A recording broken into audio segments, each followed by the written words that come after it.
Now this brings us to Daphne and the Church of the Dormition. Now we're going to see an increased emphasis again on the Virgin Mary.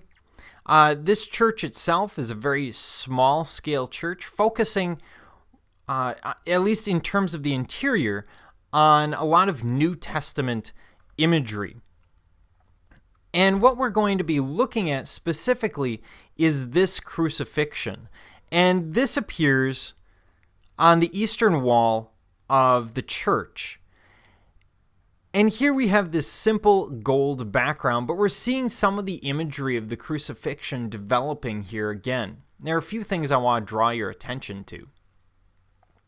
First of all, let's compare this to the ivory that we saw in late antiquity. And you notice this is a finer piece. It's more realistic proportions. It doesn't seem as clumsy and unusual. When you look at the body of Jesus, you'll notice that he's becoming more and more muscular.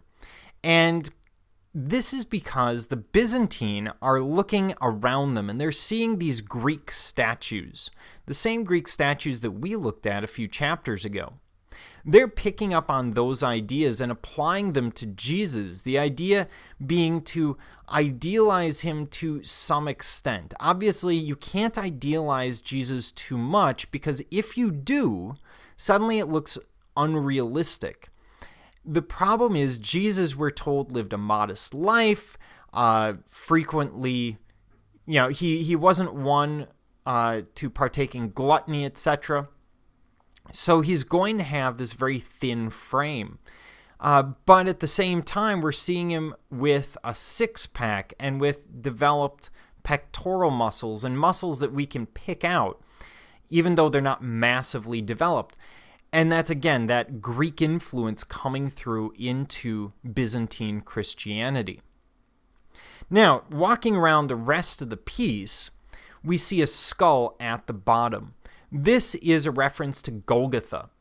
Golgotha is the place that we are told Jesus was crucified. And it's also the place where Adam was buried.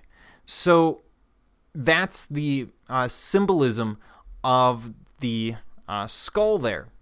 While we're down there, you'll notice 3 wooden pegs around the cross. This is because they believe that the cross, they dug a hole, they put up the cross, and then to hold the cross vertical, they would have had to put these pegs in. Those ideas change over time. Remember, we're 1,000 years after the Romans have been crucifying people. The ideas have changed. As we move around further, we have Saint Mary, the Virgin Mary. And we see her again in this giant clump of blue fabric with the hands, feet, and face showing. Although in this case, it's a lot more realistic. Again, they're looking at those Greek ideas, those Greek mosaics and the Greek sculptures to get their ideas. So this forms around the body a little bit more, but she's still not showing signs of femininity in this case.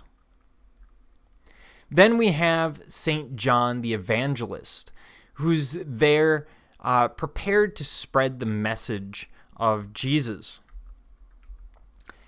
Out of his side, we see this unusual white and red line springing forth. That's actually the blood and water that spilled forth from Jesus' side when they thought he was dead. The Roman centurion who was guarding him speared him in the side to check, and we're told that blood and water poured out of that wound.